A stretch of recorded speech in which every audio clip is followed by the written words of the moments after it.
देख रहे हैं the daily show with Munir Memon. अस्सलाम वालेकुम, आप देख रहे हैं प्रोग्राम मुनीर मेमन के साथ। पाकिस्तान में इलेक्शंस होने को हैं और अब इलेक्शंस के नताइज आने के हवाले से कहा जाए तो 24 घंटे से भी कम का वक्त दरकार है। 24 घंटे बाद इस बात का फैसला हो जाएगा कि पाकिस्तान के लिए अगले 5 साल किसकी हुकूमत होगी। वैसे तो आमतौर पर इंतखाबात 5 साल के लिए होते हैं, लेकिन पाकिस्तान का शुमार उन मुल्कों में होता है जहां पर हुकूमतें आमतौर पर 5 साल पूरे नहीं कर पाती। माजी की जितनी भी हुकूमतें रही, किसी भी वजीर आजम ने आज तक अपना 5 साल का सियासी सफर मुकम्मल ना किया और हर बार की तरह बीच रस्ते में ही हुकूमतें तब्दील हो जाया करती थी। पाकिस्तान के इस इलेक्शंस को किस अंदाज से देखा जा रहा है? International rating agencies, media houses Pakistan में कल होने वाले इलेक्शंस को किस तरीके से देख रही हैं, और जो अपने तहफ़्फ़ुज़ात के इज़हार ये तमाम तर मीडिया हाउसेज एजेंसीज कर चुके हैं, इसके बाद ये इलेक्शंस की लेजिटिमेसी कितनी रह गई है?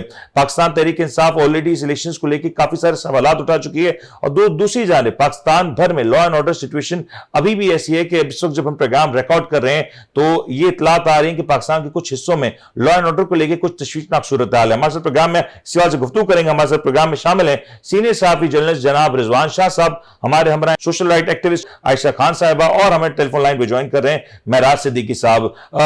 रिजवान साहब, आपसे स्टार्ट करते हैं। इस वक्त आप इस्लामाबाद में मौजूद हैं। पहले मुझे बताएं, ये जो इंटरनेशनल एजेंसीज, मीडिया एजेंसीज जिस अंदाज से पाकिस्तान के इलेक्शंस को लेकर सवालात खड़े कर रही हैं, आपको क्या लग रहा है कि इलेक्शंस की लेजिटिमेसी किस हद तक बाकी है इस वक्त? जी, बिस्मिल्लाहिर्रहमानिर्रहीम, बहुत शुक्रिया। देखिए मुनीर साहब, बात यह है कि इलेक्शन एक ऐसा प्रोसेस होता है जिसमें बराह रास्त अवाम जो है वो इसके अंदर होती हैं और अवाम का ताल्लुक होता है, और अवाम अपनी मर्जी से वोट पोल करती हैं और एक मुंतखब हुकूमत का चुनाव करती हैं। तो जो अभी तक के हालात हैं, हमें उस तरह तो नज़र नहीं आ रहा। अगर आप मुल्क की सबसे बड़ी सियासी पार्टी को पाबंद कर देते हैं कि वो अपनी इलेक्शन कैंपेन भी आज़ादी से नहीं कर सकते, उनके वोटर्स भी आज़ादी से नहीं फिर सकते, वो झंडे लेकर नहीं फिर सकते, फिर वो अपनी इलेक्शन की मीटिंग्स जलसे नहीं कर सकते, तो फिर ये जो है ना एक सवालिया निशान उठ ही जाता है इस जमहूरी अमल के ऊपर। क्योंकि ये अवाम का आईनी हक है पाकिस्तान के अंदर कि वो अपनी मर्जी का नुमाइंदा चुने। तो हमें अभी तक तो यही नज़र आ रहा है कि आप लेवल प्लेइंग फील्ड आपकी जो है वो कुछ पार्टीज के लिए है और किसी पार्टी के लिए नहीं है। फिर साथ साथ हम इस बात को भी लेकिन देखेंगे स्पेसिफिकली अगर मैं कहूं इंटरनेशनल मीडिया, आप इंटरनेशनल मीडिया से काफी ज्यादा करीब हैं आपके ताल्लुकात, इस वक्त इंटरनेशनल मीडिया में पाकिस्तान के इलेक्शंस को लेकर कोई मुस्बत तासुर नहीं है। मुझे ये बताएं कि ये इलेक्शंस जो कि ऑलरेडी इसके हवाले से इतने सारे मामलात आ रहे हैं, एक्सेप्टेबिलिटी का इशू है, इसको बड़े मुख्तलिफ अंदाज से देखा जा रहा है, ये इलेक्शंस कितने कारगर साबित होंगे पाकिस्तान को स्टेबिलिटी दिलाने में? क्योंकि किसी भी इलेक्शन का मकसद तो यही होता है ना कि मुल्क में स्टेबिलिटी आ सके। देखिए, मैं आपको बार बार आपके कितने प्रोग्रामों के अंदर मैं आपको कह चुका हूं कि पाकिस्तान के इस वक्त तमाम मसाइल का बुनियादी जो है हल वो ये है कि पाकिस्तान के अंदर एक मुस्तहकम और जमहूरी सियासी हुकूमत आए जो पाकिस्तान के में सियासी इस्तेकाम लेकर आए और फिर पाकिस्तान में माशी इस्तेकाम हो। तो मैं तो समझता हूँ कि पाकिस्तान के अंदर फेयर एंड फ्री इलेक्शन, मुनसिफाना इंतखाबात इस जो है ना मुल्क के लिए इतना ही ज़रूरी है जैसे किसी मरीज़ के लिए, किसी इंसान के लिए ऑक्सीजन की ज़रूरत होती है। तो अगर उस प्रोसेस को अगर आप देखते हैं कि वो प्रोसेस के ऊपर सवालात उठ रहे हैं, तो जाहिर बात है हम इंटरनेशनल मीडिया को भी मैं रिप्रेजेंट करता हूं, तो वहां पर ये चीज़ें पूछ रहे हैं बहुत सारे मीडिया हाउसेस, बहुत सारे आप देख लें अमेरिका के सेनेटर्स को बहुत तशवीश है इस वक्त। यूके से बहुत तशवीश का इजहार किया जा रहा है कि पाकिस्तान में क्या किया जा रहा है। क्यों? क्योंकि इमरान खान के ऊपर भी आप देख लें कि किस तरह के मुकदमात हैं, उनको किस तरह के ज़ाती मुकदमात के अंदर फंसाकर उनको उनके खिलाफ जो है वो फैसले सुनाए गए हैं। तो ये चीज़ें तो साफ नज़र आ रही हैं कि इलेक्शन पाकिस्तान के अंदर एक बैलेंस में नहीं हो रहे, एक मुकम्मल आज़ादी के साथ नहीं हो रहे। तो इसके ऊपर सवाल तो उठेंगे ना भाई। ठीक हो गया। आयशा मैं चाहूंगा इसके ऊपर आप भी रिस्पॉन्ड करें, क्योंकि आप भी बड़ी कीनली ऑब्जर्व कर रही हैं और ह्यूमन राइट्स के हवाले से आप अक्सर हमें काफी ज्यादा वोकल नजर आती हैं। मुझे बताएं कि इस वक्त पाकिस्तान में उम्मी जो माहौल है उसको इंटरनेशनली किस तरीके से परसीव किया जा रहा है? अस्सलाम वालेकुम, औज़ुबिल्लाहि मिनश शैतानिर रजीम, बिस्मिल्लाहिर रहमानिर रहीम। इंटरनेशनली तो आपने देखा होगा पास्ट 2-3 डेज में जो अमेरिकन चैनल्स ने रिवील किया है, बाकायदा बैश किया है पाकिस्तान गवर्नमेंट को, इंक्लूडिंग अवर करंट, उसके वीडियो को अगर आप देख लें, सुन लें, तो आपको अंदाजा हो जाएगा कि इंटरनेशनली पाकिस्तान का इस वक्त क्या इमेज बिल्ड हो चुका है और क्या इंप्रेशन हम डाल चुके हैं और क्या हमारा एग्जिस्टेंस है इस वक्त। बात करूंगी कि इलेक्शन की सूरत हाल को देखते हुए आपके कैंडिडेट्स गिरफ्तार हैं, हमारे candidates I mean PTI candidates इस वक्त गिरफ्तार हैं या जेलों में हैं या अंडरग्राउंड है। दफा 144 नाफिज है, जिसके नफाज के बाद 4 लोग एक जगह खड़े नहीं हो सकते, जिसका मतलब ये है कि पीटीआई अपनी इलेक्शन कैंपेन नहीं कर सकती। कल पाकिस्तान में इलेक्शंस का नफाज होने जा रहा है, लेकिन इसी मुल्क में डेमोक्रेसी का ये आलम है कि पाकिस्तान में कहीं पे भी आपको इलेक्शन कैंपेन पीटीआई की जानिब से बिल्कुल दिखाई नहीं दी गई, क्योंकि कानून का निफाज एक मखसूस तबके और एक मखसूस पार्टी के लिए मुहित होकर रह चुका है। रह गई बात खान साहब के केसेस की, आप केसेस को जितना परलोंग हमारी गवर्नमेंट ने किया है, प्रेजेंट गवर्नमेंट ने, और जितना जुडिशरी ने किया है, इसकी मिसाल 75 साल तो क्या आपको दुनिया की तारीख में कहीं नहीं मिलेगी। There is a saying like injustice anywhere is a injustice everywhere. इन हालात में जहां पे हम ये देख रहे हैं कि खान साहब जैसे मजबूत किरदार, मजबूत reputation, well known world wide बंदे को इंसाफ मुहैया नहीं है, वहां आपके मेरे जैसे और एक मजदूर बंदे के लिए इस इंसाफ की फराहमी का क्या लेवल होगा।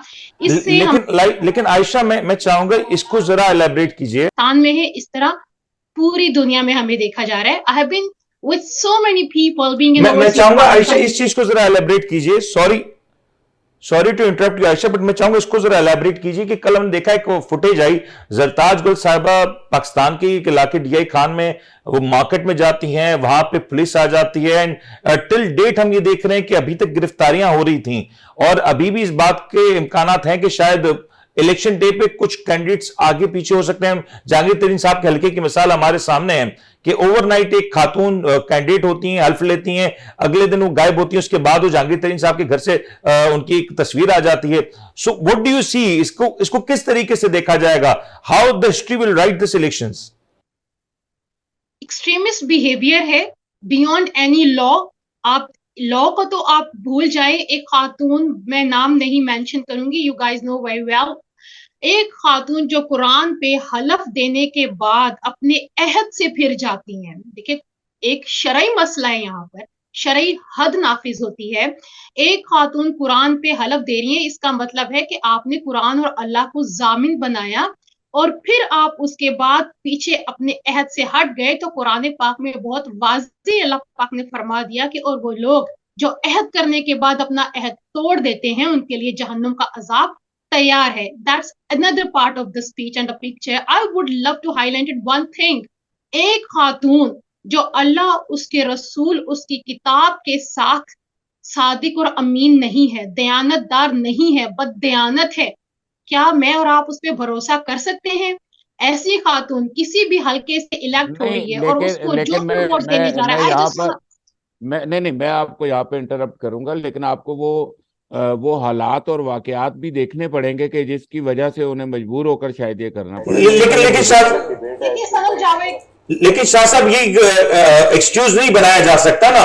अगर कोई शख्स हेल्प ले रहा है तो ये नोइंगली कि इसके ऊपर किस तरह के प्रेशर्स आ सकते हैं तो वो हेल्प ले रहा है। अगर वो शायद प्रेशर्स के लिए तैयार नहीं है तो मेरे ख्याल से हेल्प लेने की जरूरत भी नहीं है। और ये जो सादिक अमीन वाला पॉइंट है, मैं चाहूंगा मेराज सिद्दीकी साहब हमें ज्वाइन कर चुके हैं। मेराज साहब अस्सलाम वालेकुम।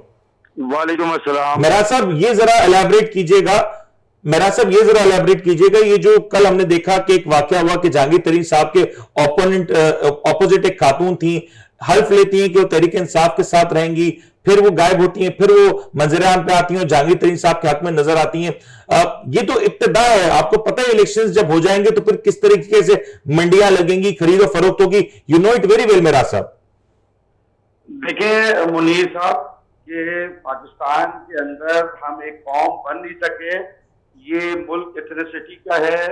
आप देखें, दो यहाँ पर जुबान बोलने वालों की अजादारी है, एक पंजाबी और एक सिंधी। तीसरे नंबर पर आप पश्तो को ले लें और बलोच और हमारे उर्दू स्पीक्स के हवाले से और बाकी कौमों के हवाले से।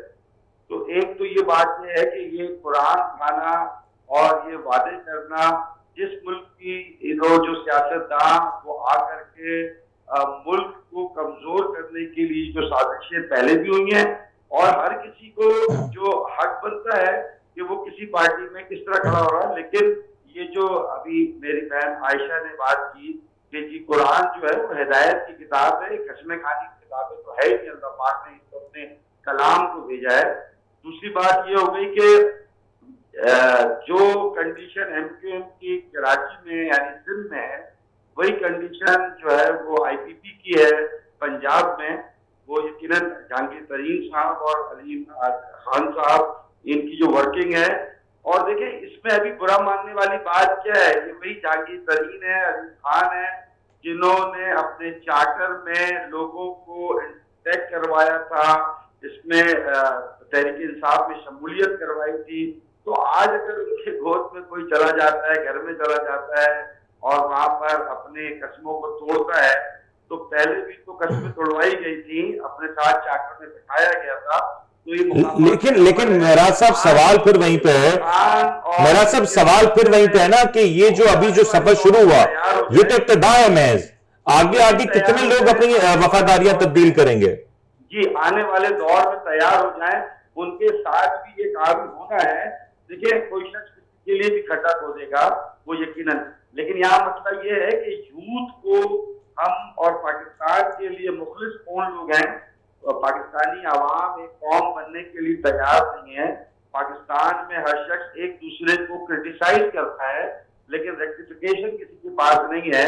हम बिल फाड़ सकते हैं, हम पाकिस्तान फौज और एस्टेब्लिशमेंट के खिलाफ बोलना आसान है, तो ये मदारी वाली बात है। दूसरी बात जो आपने की यहाँ पर कि पाकिस्तान कल किस रुख पे जाएगा और पाकिस्तान की आवाम किसको कल सिलेक्ट करती है, ये तो कल का जो वोट्स का सिलसिला है। मेरा साहब मुझे क्विकली बता दें कि जो आप जो भी देख रहे हैं, नोइंगली ये स्प्लिट ऑफ सीट्स क्या होने जा रहा है, मैंडेट का स्प्लिट कैसा होने जा रहा है, कौन सी पार्टी को केक का कितना बड़ा स्लाइस मिलने जा रहा है इसमें से? देखिए एमक्यूएम पाकिस्तान कराची में उसको यकीनन एक्सेस दिया गया है, पंजाब में आईपीपी को दिया गया है, इसी तरीके से ये बाप पार्टी बलूचिस्तान में, और यहाँ पर आपका जो जेयूआई का जो सेटअप है, ये तमाम पार्टियां मिलने के बाद यकीनन नून लीग को जो है वो अपनी वो एक इत्तेहादी तौर पे हुकूमत लंगड़ी लूली टाइप की तो बननी है, जैसे पिछली मरतबा 2018 में बनी थी, वजीर आजम इमरान खान बने थे। इसी तरीके से ये हुकूमत भी मखलूत हो सकती है, 1/3 मेजोरिटी के साथ कोई भी नहीं जीत सकता, नामुमकिन है। तो पोजीशन बिल्कुल ऐसी है कि जो कराची से अगर आप एमक्यूएम पाकिस्तान को देखें तो पहले 5-6 सीटें थी, अभी मेरे ख्याल में 8 से 12 सीटों के चांसेस इनके बनते हैं जो इन्होंने कैंडिडेट और इलाका और उस पर। लेकिन देखें अगर हम सिर्फ सिंध की बात करते हैं, अगर एमक्यूएम पाकिस्तान वफाक का हिस्सा बन जाती है और इनको कुछ मिनिस्ट्रियां मिल जाती हैं, तो भी सिंध के अंदर जो लोग कराची स्पेशली वहां तो कोई काम नहीं हो पाएगा। उसकी वजह यह है कि हुकूमत जो है वो सिर्फ कराची से सिर्फ हुकूमत नहीं बनती है बल्कि पूरे सिंध से बनती है। तो अगर जेडीए इस काम को कर ले, अपनी तमाम सीटें बना करके, और जेयूआई एमक्यूएम और जीडीए अगर कुछ सीटें मिल जाए और आजाद उम्मीदवार शामिल हो, इस दफा एक खूबसूरत बात ये होगी मुनीर साहब कि जैसे पीपल्स पार्टी आजाद उम्मीदवार को खरीदने के लिए 24 घंटे तैयार होती है, बिल्कुल वैसे ही आईपीपी भी जो है जहांगीर तरीन ने पहले भी खरीदारी की है, अली खान ने पहले भी खरीदारी की है। बस वो खरीदार का बाजार तब्दील हो गया है और मैयार तब्दील हो गया है। बहुत बहुत शुक्रिया मेरा साहब, आपने वक्त दिया प्रोग्राम में एक ब्रेक शामिल करते हैं। ब्रेक के बाद जब लौटेंगे तो इसी मौजू को आगे बढ़ेंगे, जो खरीदारी की मंडी। आयशा मैं आपकी तरफ आता हूं, जस्ट एक छोटा सा ब्रेक लेते हैं, ब्रेक के बाद हाजिर होते हैं।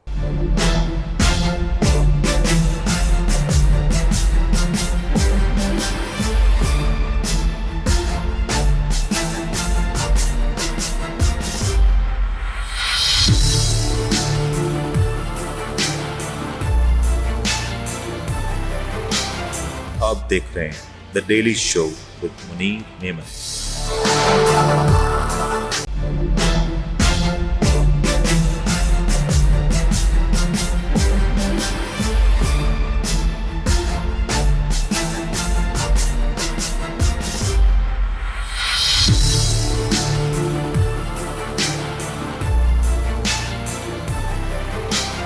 आप देख रहे हैं the daily show with Munir Memon.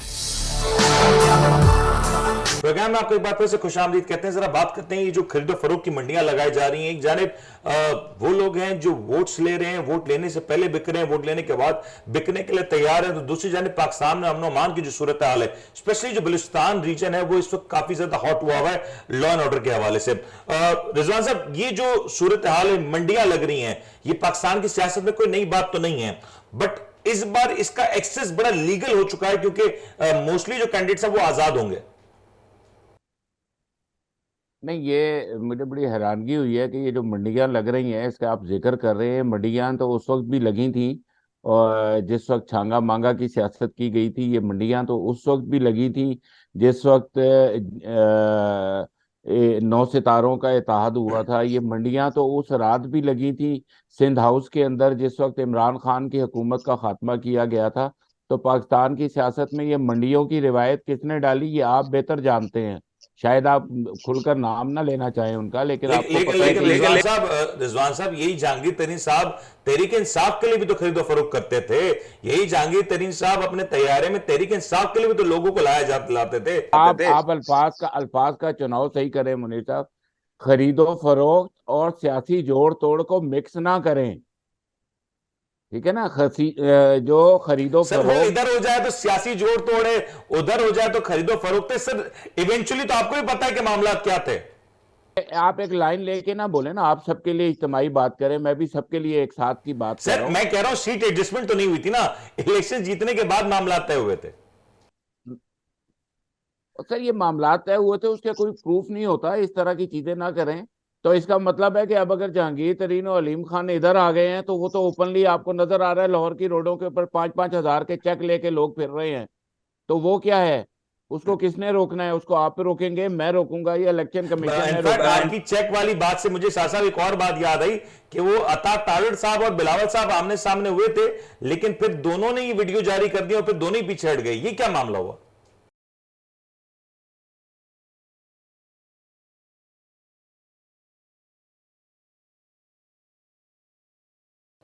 गलबन Rizwan Shah साहब से हमारा राब्ता मुनक़ता हो चुका है। Ayesha, I want you to comment कि ये जो इस वक्त हम देख रहे हैं कि आपने बिल्कुल सही पॉइंट रेज किया कि जो शख्स हल्फ दे दे और उसके बाद वो उससे मुनरिफ हो जाए, तो वो सादिक और अमीन अपेरेंटली नहीं रहता। और हमारे कॉन्स्टिट्यूशन में बड़ा क्लियर है कि जो सादिक और अमीन नहीं है वो फिर वो उस तरीके से कंटेस्ट भी नहीं कर सकता, वो नाअहल हो चुका होता है।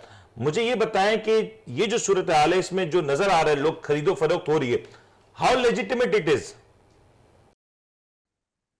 फर्स्ट ऑफ ऑल आप देखिए, ये हॉर्स ट्रेडिंग जैसे अलकाबात और इल्फाज पाकिस्तान में मुतारिफ करने वाला कौन था? लोटे पैदावार जो बढ़ाई है पाकिस्तान में, जो एक ट्रेंड शुरू हुआ है, ये सब इम्प्लीमेंटेशन करने वाला कौन था? आपने कहा कि सियासी तोड़ फोड़ को जो रिजवान साहब बात कर रहे थे, सियासी गठजोड़ तोड़ फोड़ और एक पैसे लेके वोट और कुर्सी बेचना, there is a big difference. देखिए, अगर खान साहब ने दूसरी पार्टीज के लोग हायर किए, उनको टिकट दी, तो हमने खान साहब को मजबूर किया। मजबूर मैंने इस सेंस में किया कि मेरी नाली पक्की कर दी, या मेरी कोई नौकरी पक्की कर दी, या मेरे किसी बच्चे बच्ची को बगैर मेरिट के किसी की सीट पे एडमिशन दे दिया, तो मेरा तो वोट फिर आपके लिए पक्का हो गया ना, सीमेंट और सरिया लगा के। तो अब आप जिधर जिधर जाएंगे, मैंने आपको वोट देना है। ये ट्रेंड पाकिस्तान में जब अवाम सेट करेगी, तो फिर who has right to raise a question about that? Khan साहब ने ये अवाम ने ट्रेंड सेट किया। आयशा, ये ट्रेंड अवाम ने सेट नहीं किया ना। अवाम तो नालियां पक्की अवाम की होती है ना, नालियां पक्की अवाम की होती है, नौकरी पक्की तो आपके मेरे जैसे बंदे की होती है। अब जो डेमोक्रेट क्योंकि अवाम को इस हद तक लाया जाता है, you think it's a design scheme कि 5 साल तक पहले अवाम को कुछ ना दो, ताकि फिर अवाम इतनी डिप्राइव्ड हो जाए कि फिर उसको कुछ ऑफर करो, वो किसी भी तौर पर उसको लेने के लिए तैयार हो जाए। तो फिर बाय डिजाइन पाकिस्तान को 75 साल से ही एक ऐसे सांचे में रखा गया है कि आपका एजुकेशनल सिस्टम जो है वो 4000 इयर्स पुराना है। आप बिलीव करें कि जब मैं किसी ट्यूशन के लिए जाती हूँ तो एक मैं 4 क्लास के बच्चे को वो मैथ्स पढ़ा रही होती हूँ जो मैंने मैट्रिक में पढ़ा था, तो हम किस तरह दुनिया से कम्पीट करेंगे? ये तो पाकिस्तान में फ्यूडल सिस्टम में आज भी सिंध और बलोचिस्तान में कितने स्कूल्स आप देखते हैं। बात मैं करूंगी देखिए ह्यूमन राइट्स वायलेशन पे, because my basic concern is, बिल्कुल मेरी आवाज आ रही है आपको? बिल्कुल आ रही है। जी जी जी आ रही है आपकी आवाज। मैं बात ये करूंगी कि ह्यूमन राइट्स वायलेशन के ऊपर सबसे पहले, क्योंकि कल पाकिस्तान में सबसे बड़ा दिन है। बड़ी मुश्किल से पाकिस्तान में इलेक्शन बहालत मजबूरी अनाउंस किए गए हैं, एक नया रिकॉर्ड कायम करने के बाद कि पूरी दुनिया में पाकिस्तान एक ऐसी टेरिटरी है कि जिसमें टेक्नोक्रेट गवर्नमेंट 8-9 महीने चली। Anyhow, time is right now on the way. So कल हम बात करेंगे, हमने इलेक्शन, अभी तक जितनी पाकिस्तान में ह्यूमन राइट्स वायलेशन हुई है, खान साहब के साथ, आम बंदों के साथ, एक 5 साल के बच्चा अम्माद अपने बाप की राह देखता देखता हमने उसको कब्र में उतार दिया। कोई जवाब परसी नहीं है, कोई कानून का नफाज नहीं है। कानून सिर्फ हमारे पाकिस्तान में जागीरदारों की, हुक्मरानों की, excuse my language but it's true, के पैसा फेंक और तमाशा देख। आप जिसके साथ कंसर्न है, जिससे आपको इंटरेस्ट है, जिससे आपके फायदे हैं, उसके लिए पाकिस्तान में कानून की फरावानी, उस पर कोई सवाल नहीं उठा सकता। लेकिन Sanam Javed at the same time वो जिना में भी थी, वो जिना गेट पे भी थी, वो लिबर्टी चौक पे भी थी। कोई इस बात पे सवाल नहीं उठाता कि वो जिन थी, वो विच थी, कि आपने एक ही दिन एक ही टाइम में उसको 4 जगह पे लोकेट करके एफआईआर करके उसको अंदर थाने में बंद कर दिया। क्या ये ह्यूमन राइट्स वायलेशन नहीं है? पाकिस्तान में जो ह्यूमन राइट्स वायलेशन हुई है, मैं उनको ह्यूमन राइट्स वायलेशन से बिल्कुल कम नहीं समझती, क्योंकि गोलियां यहाँ पे भी फेस की गई हैं, शेलिंग यहाँ पे भी फेस की गई है, वाटर कैनन, जहरीली गैस के साथ वाटर कैनन हमने यहाँ पे भी फेस किए हैं, और लोगों की डेथ तीनों सिनेरियो में हुई है। आयशा एक चीज और ऐड कीजिएगा जो आपने बात की, ठीक है इलेक्शंस हो जाएंगे, एक प्रोसेस से ये भी हो जाएगा, बट हमने देखा ही आपने जो बात पॉइंट आउट की कि पिछले 1 साल 1.5 साल 2 साल के अंदर बहुत से लोग हैं जिनको हमने खो दिया, बहुत सी इंसानी जाने हैं वो चली गई, बहुत से लोग राइटली और wrongly what ever the reasons अभी तक उनके ऊपर डिसाइड होना बाकी है, बट वो जेलों में बंद है। क्या कोई ऐसा सिस्टम, ऐसा मैकेनिज्म हो सकता है कि इनका भी अजाला किया जाए, इस चीज को रेक्टिफाई किया जाए कम से कम, कि फ्यूचर में कम ये सब सूरत हाल ना हो, क्योंकि ओवर द इयर्स ये सब होता है। देखिए, अजाला आपने और मैंने तो करना नहीं है। अगर आपके मेरे हाथ में होता तो वो 24 आवर्स में हो जाता। की मेहरबानी कि वो टाइम बाय करते रहे, टाइम बाय करते रहे, हमें एक नया ट्रक का बत्ती, नया चूरन हमें बेचते रहे, और आखिरकार अपना बोरिया बिस्तर, अपना टेन्योर मुकम्मल करके निकल गए।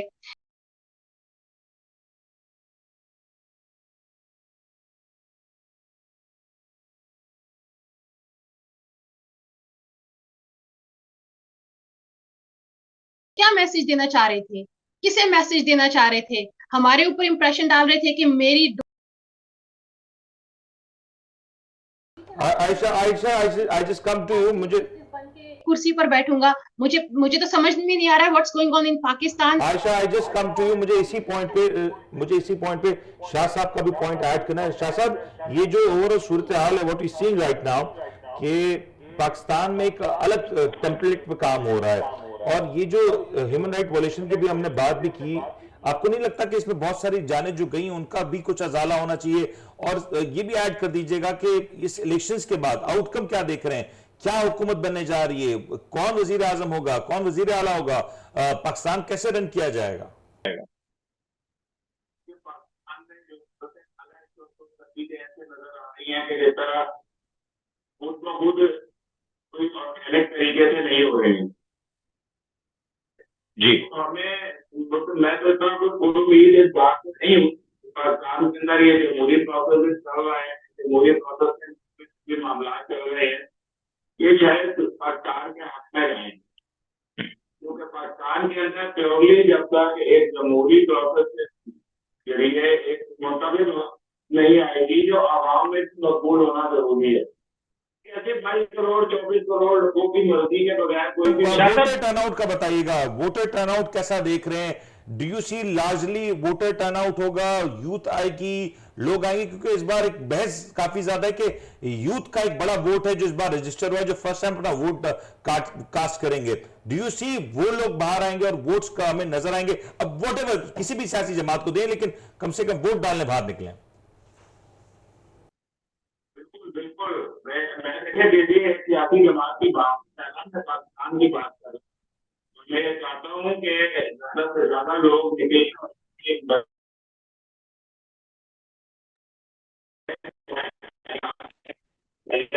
उन्हें देता है। और दूसरी बात ये कि देखिए ये बड़ा अच्छा पॉइंट आपने रेज किया है कि पाकिस्तान की वोटिंग का जो तनासब है वो मेरे ख्याल से इस दफा बहुत ज्यादा हो, मेरे ख्याल से इस दफा वोटिंग का जो तनासब है वो ज्यादा होगा, क्योंकि तकरीबन आपके 5 करोड़ से 6 करोड़ के दरमियान जो आपकी यूथ है वो यूथ लाजमी है इसके अंदर एक बहुत। और शाह साहब एक मैसेज में चाहूंगा, ये आप भी दें, मैं इसका आयशा से भी कहूंगा, क्योंकि हमारी यूथ में कहीं ना कहीं माइंडसेट है एक ठीक है, राइटली और wrongly what ever the reasons, में उस डिबेट में नहीं जाता। बहुत से लोगों का ख्याल है चले इलेक्शंस का नतीजा तो हो चुका, ये एक फॉर्मेलिटी है, व्हाटसोएवर। लोग ये सोच के साथ अगर घर बैठ जाएंगे और वोट डालने ही नहीं निकलेंगे तो फिर कसूरवार कौन होगा, हम होंगे या कोई और होगा? डेफिनेटली इसके जिम्मेदार जो है वो हम ही है, और हमने ही प्रोसेस को। शाह साहब आप गालिबन आपका माइक कुछ इशू है, but Ayesha I want you to comment please. Shah साहब जैसे ही आप हमें कनेक्ट कर सके please let me know. Ayesha please ये बताइए यूथ के लिए कितनी बड़ी रिस्पॉन्सिबिलिटी है? We see youth is very active on Twitter, social media, दूसरे प्लेटफॉर्म से, बट यूथ उस अंदाज से जब वोटिंग डे की बात आती तो बाहर नहीं आती। नहीं, इस बार हमारा सर्वे अल्हम्दुलिल्लाह सर्वे के रिजल्ट के मुताबिक हमारे पास यूथ के इस वक्त वाफिर मिकदार में वोट बैंक मौजूद है। वोट आप देखेंगे खान साहब की पिक्चर का रिलीज होना it self an election campaign. Khan साहब की पिक्चर ने जो कमाल किया है वो जितनी मर्जी पीटीआई की इलेक्शन कैंपेन्स होती उनके मुकाबले में वो इसको कम्पीट नहीं कर सकते थे। एक बूस्टर जिसे कहते हैं ना कि बूस्टर दिया है खान साहब की तस्वीर ने, जिसको देखने के बाद हम लोग बहुत खुश हैं, मोर एनर्जेटिक, मोर एक्टिव। और यूथ इस वक्त इंशाल्लाह ताला 6 करोड़ पाकिस्तान में इस वक्त यूथ है, जो कि दुनिया में किसी भी मुल्क के लिहाज से बहुत बड़ी तादाद है। और यूथ ही हमारा एक वर्सा एसेट है, कीमती सरमाया है।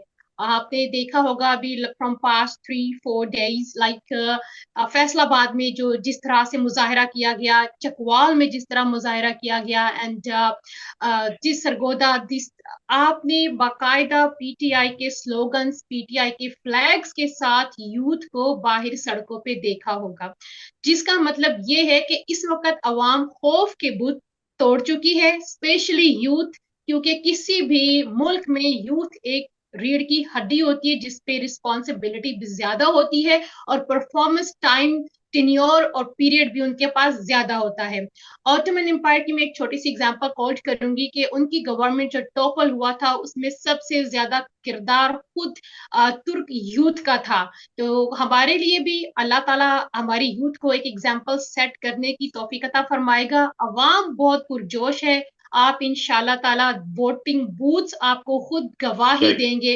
अभी जो जलसियां आपने देखी हैं, छोटी छोटी जलसियां, वो आपको मेरे ख्याल में आपके और मेरे लिए समझने के लिए काफी है कि उनका क्या वोट बैंक है और दूसरी तरफ क्या वोट बैंक। शाह साहब your final comment on tomorrow's election day और फाइनल आउटकम के हवाले से, लास्ट 1 मिनट प्लीज। देखें बात यह है कि मेरा ख्याल है कि काफी बड़ी तादाद में यूथ जाकर वोट पोल करेगी, और उसके साथ पाकिस्तान में मैंने जितने भी मतलब अभी तक लोगों से मिला हूं देखा है तो लोग बड़े पुरजोश हैं और लोग इजहार करना चाहते हैं वोटिंग के जरिए अपनी उसका जज्बात का।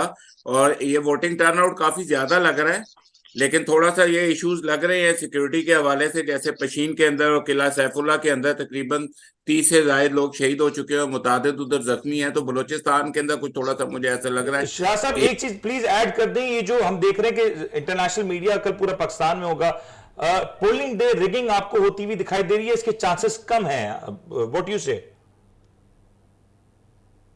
जी आवाज आ रही है मेरी आपको? जी सर आ रही है, जी sir. Sir polling the rigging होती हुई आपको नजर आ रही है? सीइंग के all these agencies, international agencies Pakistan में होंगी? सर आवाज चली गई आपकी, सर आवाज चली गई। देखिए मैं एक चीज कह दूं, जी मेरा जी बड़ा आयशा प्लीज आप कह दें, आप कह दें आयशा। आ रही है सर, आ रही है। मैं ये कह रहा हूं कि इस बात के ऊपर मुझे आपको एक शेर सुनाना चाहिए कि आपकी सादगी के ऊपर, कि वो खूब पर्दा है कि चिलमन से लगे बैठे हैं, साफ छुपते भी नहीं, सामने आते भी नहीं। तो आपको मेरे से ज्यादा पता है कि रिगिंग के क्या चांसेस हैं और कौन रिगिंग कर सकता है। Ayesha, your final comment. That was you were supposed to say. Thank you so much. मैं अपने तमाम तर मोअज़्ज़ज़ मेहमानों का शुक्रिया अदा करना चाहूंगा कि यकीनी तौर पे एक बड़ा अमल है और कल 8 तारीख है, इलेक्शन डे है। आप सबसे ये रिक्वेस्ट है। One last message, yes 40 lakh मुर्दा लोगों के वोट रजिस्टर सामने आए थे। अगर कोई किसी का रिश्तेदार, मोहल्लेदार या फैमिली मेंबर वफात पा चुका है, नादरा में उनका वोट चेक करके प्लीज कैंसिल जरूर करवाइएगा। ये बड़ा इंपॉर्टेंट है। और जिनके वोट्स हैं वो जी सर चाहूंगा जी जी जी जी जी जी जी। देखिए मैं यहाँ पर अपनी आवाम से मुखातिब हूँ कि आप बेखौफ व खतर जाकर अपने जमहूरी हक का इस्तेमाल करें, अपनी मर्जी का वोट दें, जिस मर्जी पार्टी को भी दें, लेकिन आपका दिया हुआ वोट पाकिस्तान को मजीद मुस्तहकम और बेहतरीन रास्ते पर डाल सकता है। बहुत बहुत शुक्रिया तमाम मेहमानों का। और वोट दें, वोट जरूर दें, बिना किसी खौफ के, बिना किसी दबाव के दें, और वोट पाकिस्तान के लिए दें। किसी भी सियासी जमात से आपका ताल्लुक है, जिस भी कैंडिडेट को आप वोट देना चाहते हैं, घर से निकलें, वोट जरूर दें, ताकि अगले 5 साल आप कम से कम जब इस बात पर गिला करें कि इस हुकूमत ने हमें कुछ ना दिया या वो कुछ हो सकता था जो आप चाहते हैं, तो कम से कम आपके पास ये वोट का इख्तियार जरूर हो। और जब आप इस बात का तैयार कर लेते हैं और यकीन दिला देते हैं हुक्मरानों को कि जो वो आज यहां पे हुक्मरानी कर रहे हैं वो आपके वोटों से कर रहे हैं, तो वो आपके वोट से ना सिर्फ डरते भी हैं बल्कि उसकी कदर कीमत का भी एहसास उन्हें होता है, और फिर वो उसी वोट की खातिर एक अच्छी परफॉर्मेंस के हवाले से भी काम करते नजर आते हैं। उम्मीद करते हैं आपको आज का प्रोग्राम पसंद आया होगा। कल पाकिस्तान के लिए वोट जरूर दें। अपना ख्याल रखिएगा। अल्लाह हाफिज।